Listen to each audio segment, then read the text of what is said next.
डाकू चीन ने भोले भाले पाकिस्तान को कैसे लूटा? कैसे चीन ने अपने लुभावने सपने दिखाकर पाकिस्तानी आवाम को नर्क में धकेला? आखिर क्यों अब पाकिस्तान के अंदर चीन के प्रति नफरत पैदा हो गई है? सीपीईसी प्रोजेक्ट कैसे बना पाकिस्तान के कंगाली का द्वार? श्रीलंका के बाद पाकिस्तान को क्यों बचा रहे हैं पीएम मोदी? चीन ने पाकिस्तान को कैसे ऊंचे ऊंचे सपने दिखाकर बर्बाद किया? आइए समझते हैं स्टेप बाय स्टेप। चीन की बर्बादी की कहानी शुरू होती है उसके ग्वादर पोर्ट से। किसी जमाने में इसे पाकिस्तान का कोहिनूर हीरा कहा जाता था, लेकिन साल 2000 के दशक की शुरुआत में इस पोर्ट पर चीन की गंदी नजर पड़ी थी। चीन इसे पाने के लिए बेताब रहता था, लेकिन उस वक्त पाकिस्तान में अमेरिका का वर्चस्व ज्यादा था।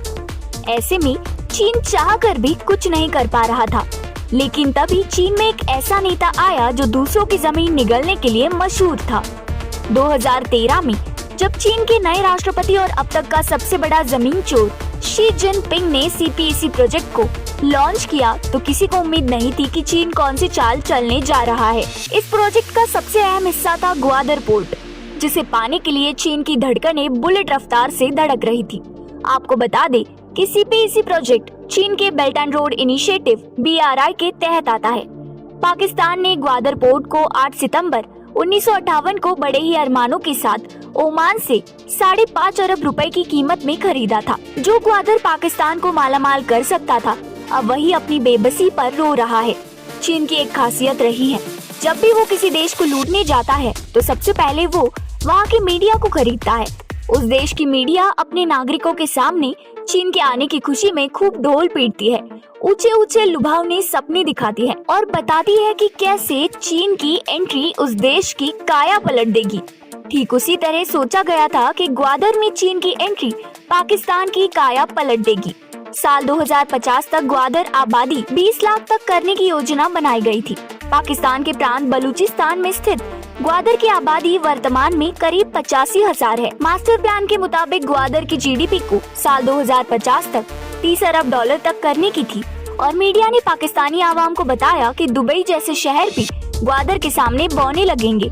बताया गया कि ग्वादर न सिर्फ पाकिस्तान बल्कि पूरे दक्षिण एशिया क्षेत्र का एक आर्थिक क्षेत्र बन जाएगा। मीडिया के झांसे में आकर फरवरी 2020 में पाकिस्तानी लोग ग्वादर को बेहद सुरक्षित स्थान मानते थे और इसकी तुलना सिंगापुर, दुबई जैसे बड़े शहरों से की जाती थी। पाकिस्तानी आवाम चीन के आगमन में जोर जोर से घंटी बजा रही थी, लेकिन ठीक 3 साल के बाद ये सपना चकनाचूर हो चुका है और घंटी बजना बंद हो गया। आज 3 साल के बाद ग्वादर के सपने वही के वही अटके हैं। इन इलाकों में आते ही चीन अपना अराजकता फैलाने लगा। चीन के खिलाफ लोग धीरे धीरे भड़कने लगे। अब इस क्षेत्र में बड़े पैमाने पर प्रदर्शन हो रहे हैं। इन इलाकों में पाकिस्तानी सेना जाने से भी डरती है। बलूचिस्तान के विद्रोहियों ने ग्वादर को खूनी पोर्ट बना दिया। हाल ही में अब हार मानकर चीन अपना दूतावास कॉन्सुलेट बंद करके पाकिस्तान से भाग निकला है। ग्वादर अरब सागर पर वो बंदरगाह है जहां पर काफी गहराई तक पानी और संसाधन मौजूद है। इन सभी संसाधनों को चीन एक बार में ही हड़प लेना चाहता था, जिसके बाद लोगों का गुस्सा 7वें आसमान पर पहुंचा और विस्फोट करने लगा है। जो जगह कभी दुबई के तौर पर बढ़ने वाली थी, वहां पर अब अफरा तफरी मची है। यहाँ के नागरिकों की माने तो अब दुबई भूल जाइए, वहाँ दूध भी नहीं मिल रहा, उन्हें खाने के लिए आटा नहीं मिल रहा, पीने का साफ पानी भी नहीं मिल रहा और साथ ही दूसरी सुविधाएं भी उनके पास नहीं है। वहाँ के लोगों को पाकिस्तानी सेना ने कैद करके रखा है।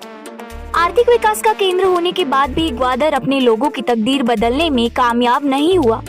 पूरी दुनिया में लुटेरा के नाम से मशहूर चीन कभी भी वहाँ के लोगों का विश्वास नहीं जीत पाया, बल्कि अपने अनसस्टेनेबल विकास परियोजनाओं की वजह से स्थानीय लोगों में चीन और ग्वादर दोनों के प्रति नाराजगी पैदा होने लगी। इन परियोजनाओं को या तो चीन या फिर पाकिस्तान की अथॉरिटी के द्वारा मैनेज किया जाता था। इस पर बलूचिस्तान के लोगों का कोई हक नहीं था। ग्वादर के लोगों को मजदूर की तरह ट्रीट किया जाता था। आपको बता दें कि चीन ने साल 2013 में 40 साल के लिए ग्वार को लीज पर लिया था। कुल मिलाकर सीपैक प्रोजेक्ट में तकरीबन $65 बिलियन इन्वेस्ट किए गए थे। कहा गया कि ये जगह देश की गरीबी को दूर करेगी और विदेशी निवेश को आकर्षित भी करेगी, लेकिन अब ऐसा कुछ होता नजर नहीं आ रहा है। स्थानीय लोगों की शिकायत है कि अब उन्हें नजरअंदाज किया जा रहा है। साथ ही जो वादे उनसे किए गए थे वो भी पूरे नहीं किए गए। एक रिपोर्ट के मुताबिक ग्वादर की वजह से पाकिस्तान को हर महीने अरबों डॉलर की कमाई हो सकती है, लेकिन उसने इसे कभी ठीक से प्रयोग ही नहीं किया। मगर अब इसे पाकिस्तान का बैड लक कहे या ग्वादर की बेबसी, अनमोल खजाने वाली ये जगह बस मिट्टी बनकर रह गई है। आज सीपैक प्रोजेक्ट अटक गया है। पाकिस्तान को कर्ज की दलदल में फंसाकर चीन भाग गया है। पाकिस्तान और चीन की कभी न छूटने वाली दोस्ती भी अब संकट में आ गई है। IMF के मुताबिक पाकिस्तान को चीन को 30 अरब डॉलर कर्ज चुकाना है, जबकि उस पर कुल कर्ज 126 अरब डॉलर का है। उस पर विश्व बैंक और एशियन डेवलपमेंट बैंक का भी कर्ज है। ठीक पाकिस्तान की तरह चीन ने श्रीलंका को भी चूस चूस कर बर्बाद कर दिया था, जिसे बाद में भारत ने कर्ज की जाल से बाहर निकाला है। पाकिस्तान की इस दयनीय हालत को देखकर PM मोदी G20 की अध्यक्षता के दौरान पाकिस्तान जैसे गरीब देशों को लोन रिस्ट्रक्चरिंग पर भी विचार करने वाले हैं, ताकि इन सभी गरीब देशों को चीन के जंजाल से बाहर निकाला जा सके। ऐसे में सबके मन में यही सवाल है कि चीन अपने आप पाकिस्तान को दिया कर्ज माफ क्यों नहीं कर देता है। तो दोस्तों, चीन अपने आप ना तो 1 इंच जमीन और ना ही 1 रुपए का कर्ज माफ करने के लिए तैयार होता है। जब उस पर वर्ल्ड लीडर के द्वारा हाई प्रेशर क्रिएट किया जाता है, तब जाकर चीन कहीं अपनी कान खोलता है। विशेषज्ञों के मुताबिक चीनी कंपनियां जो पूंजीवाद के सिद्धांत पर काम करती हैं, वो अपना फायदा देखकर ही आगे बढ़ती है। उन्हें ये मतलब नहीं रहता है कि उनके प्रोजेक्ट से कितने लोग मरेंगे या बर्बाद होंगे। उन्हें बस अपने प्रॉफिट से मतलब होता है। चीनी कंपनियां, चाहे वो सरकारी हो या फिर प्राइवेट, सरकार के निर्देश पर ही काम करती है। सरकार की तरफ से उन्हें बताया गया है कि ग्वादर रणनीतिक तौर पर काफी अहम है। चीनी सरकार अपनी कंपनियों को ग्वादर पोर्ट की खासियतें बताई थी, लेकिन चीनी कंपनियां काफी चालाक है और वे हकीकत जानती है। उन्हें मालूम है कि निवेश के लिए पाकिस्तान एक आदर्श जगह नहीं है। CPEC के बारे में जानकारी रखने वाले पाकिस्तानी विशेषज्ञों की माने तो जिस जगह पर इसकी शुरुआत हुई वो शुरुआत से ही गलत था। यहाँ इंडस्ट्रीज काफी कम है और जो है वो भी टेक्नोलॉजी के लिहाज से काफी पीछे है। माना गया था कि अकेले सड़क, पुल और बिजली ही रोजगार पैदा कर सकेंगे, मगर पाकिस्तान को नहीं मालूम है कि संसाधनों का प्रयोग कैसे करना है। देश के युवाओं के पास इंजीनियरिंग और हार्ड साइंसेस का कोई ज्ञान नहीं है। विशेषज्ञों का मानना है कि यूरोप को अगर जंग ने बर्बाद किया तो पाकिस्तान खुद ही घुटनों के बल गिर गया है।